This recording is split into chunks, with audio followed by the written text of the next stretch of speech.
I never believed in ghost trains.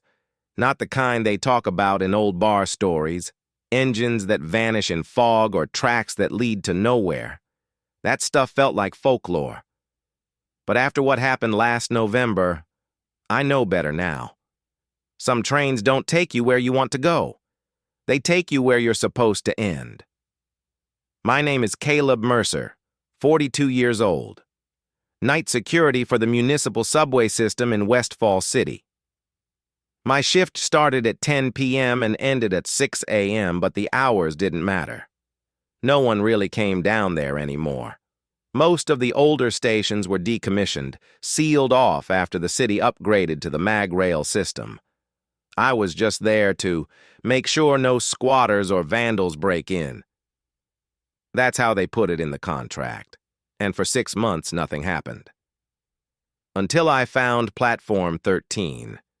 It was November 12th, cold as hell. I was doing my usual rounds with a flashlight and lukewarm coffee, walking the same worn path through rusted turnstiles and graffiti-covered pillars. There was this part of the station where the floor dipped slightly, almost like a forgotten staircase.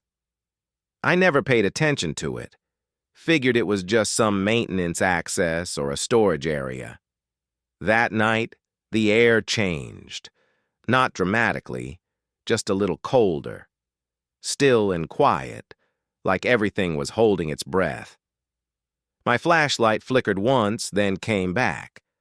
I stepped toward the dip in the floor, drawn by something. Curiosity? Boredom? A tug I couldn't explain. At the bottom of the steps was a wall that looked like it had been patched up decades ago. But as I brushed my hand over the bricks, a section of it shifted inward. Just a few inches, enough to expose a crack. Behind it was a tunnel. Unlit, dusty, and oddly intact. I should have called it in. I should have marked it and walked away. But I didn't. The tunnel went down much farther than it should have. I expected maybe a few meters of collapsed debris and dead ends. Instead, it stretched for at least half a mile, curving ever so slightly until I came to a platform. A real platform. Tile walls, old signage, even a rusted clock that still ticked somehow. The sign above the archway read, Platform 13, for those who wander beyond. There were no tracks, no schedule, no announcements, just waiting. I stood there for maybe 10 minutes, unsure what I was looking at. Then I heard the sound, distant at first, like metal dragging across metal. A train. But that was impossible. There were no active lines in this area. The city maps didn't even show a Platform 13. And yet out of the shadows, a train pulled in. It was old, but not rusty. Matte black. Windows tinted too dark to see through. No logos. Just a thin silver line running the length of the cars. The doors opened with a soft hiss, and warm light spilled out. A voice echoed from within, not through speakers, but inside my head. This is the midnight line. All who board must leave something behind. I should have run. But there was something hypnotic about it, like the train was meant for me. I stepped inside. The interior wasn't modern. No LED lighting, no digital screens, just soft golden lamps, velvet seats, and polished wood panels like something from the 1920s. It smelled faintly of tobacco, lavender, and old books. There were others seated throughout the car. Not many. Maybe 6 or 7 people. Each sat alone, silent, as if listening to music only they could hear. No one made eye contact. I sat across from an older man in a gray trench coat. He looked up briefly and gave me a nod. His eyes were clouded, not from blindness, but like he had seen too much. "First ride?" he asked. I nodded. "What is this place?" "Don't worry," he said. "You'll understand soon enough." The train lurched forward. The lights outside the window blurred. Not with speed, but distortion. Like we were moving through water or some fluid dream. The walls trembled as if resisting the path. Then the lights dimmed. The journey had begun. The first 30 minutes were silent. No one spoke. No one moved.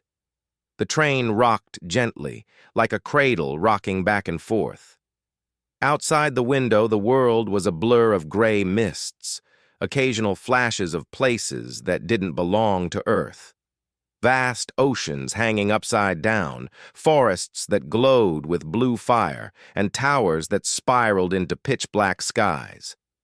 I tried to speak again, but my voice caught in my throat. It wasn't fear.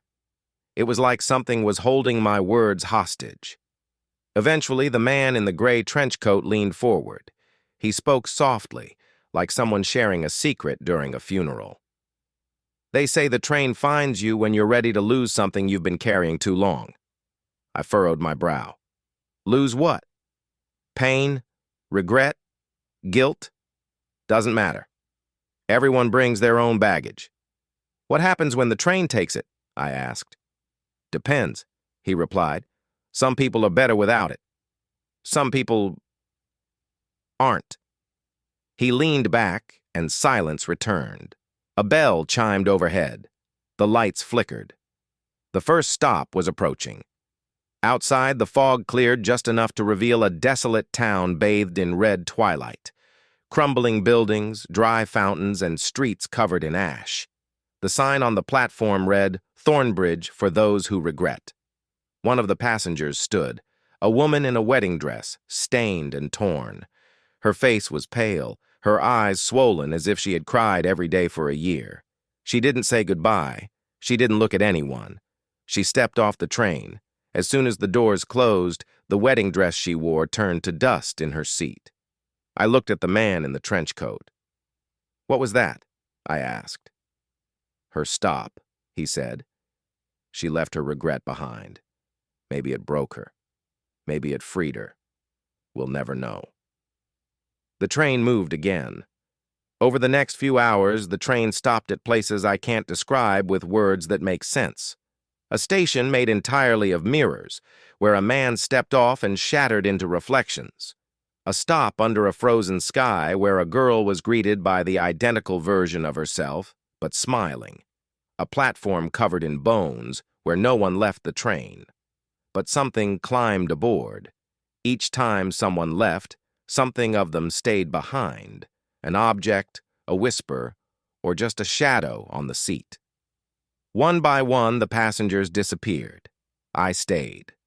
The man in the trench coat remained too. "You're not ready," he told me. "That's okay. Most people aren't." We passed a station called Nocturne Vale for those who were forgotten. It was then that the man finally told me his story. "I lost my daughter in a house fire 12 years ago," he said. "I wasn't home. I should have been. I was drinking at a bar, feeling sorry for myself. When I came back, it was already too late." He stared at the window, though I doubt he saw anything. I thought the train would take that pain away. But it didn't. Not yet. "Why not?" I asked. "Because part of me still believes I deserve it." That sentence hung in the air like smoke. We traveled through a tunnel of complete darkness. No lights, no sound, just an overwhelming sense of being watched. It felt like something was examining my soul, deciding whether I was worth keeping. And then we stopped. There was no station name, just a vast open field under a violet sky. The doors opened, but no one stood to leave, except the man in the trench coat. He looked at me one last time and smiled. "You'll know when it's your turn. Just listen for the sound of your truth."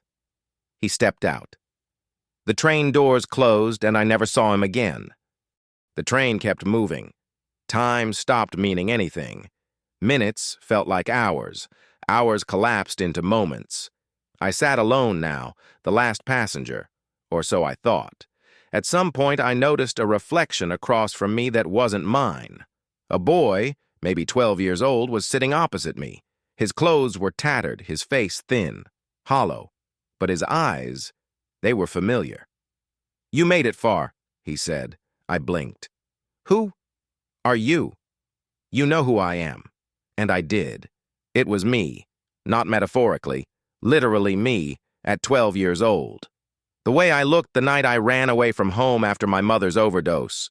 The night I decided that emotions were a luxury I couldn't afford. That pain was something to bury, not feel. "Why are you here?" I asked. "Because you never said goodbye," he whispered. "Not to her, not to yourself. You buried everything, your grief, your guilt, your childhood. You let it rot inside." "I survived," I snapped. "Surviving isn't living." His words hit harder than I expected. I looked out the window. For the first time, the view was clear. I saw my life. Not memories, but moments. The ones I tried to forget. The ones I pretended never happened. The day my mother died. The foster homes, the fights.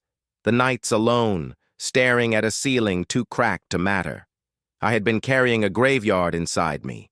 The lights dimmed again. A voice, not like before, not just in my head but all around me, spoke. "Final stop approaching, the hollow within." The boy stood up. "This is your choice," he said. "You can leave it here, the pain, the guilt, everything." "And what happens if I do?" I asked. "Then maybe you'll feel again." He stepped toward the door, waiting. I stayed in my seat. My hands trembled. I wasn't afraid of what would happen if I left it all behind. I was afraid of what I'd become without it. The train slowed. The station looked like a vast plain of mirrors stretching in all directions, but they didn't show my reflection. They showed the people I hurt, the people I lost, and the version of me that could have been. I stood, walked to the door. The boy was gone. Just my own reflection now, older, tired, but aware. And I stepped out. The moment I did, the world dissolved. Not violently, not painfully. It was like shedding skin. I collapsed to my knees. For the first time in decades, I cried. Deep, aching sobs that came from a place long buried. The grief poured out of me like a flood. And then, silence. Peace. I woke up in an old train tunnel, alone, covered in dust. The midnight line was gone. No track, no train, no proof. Only the echo of its whisper. All who board must leave something behind. I don't work security anymore. I spend my days volunteering with at-risk youth. Kids who carry the same kind of darkness I once did. I tell them stories, not fairy tales, not lies. I tell them about a train that comes for you when you're ready to let go. And sometimes, just sometimes, one of them looks at me like they've seen it too, like they're still waiting at the platform.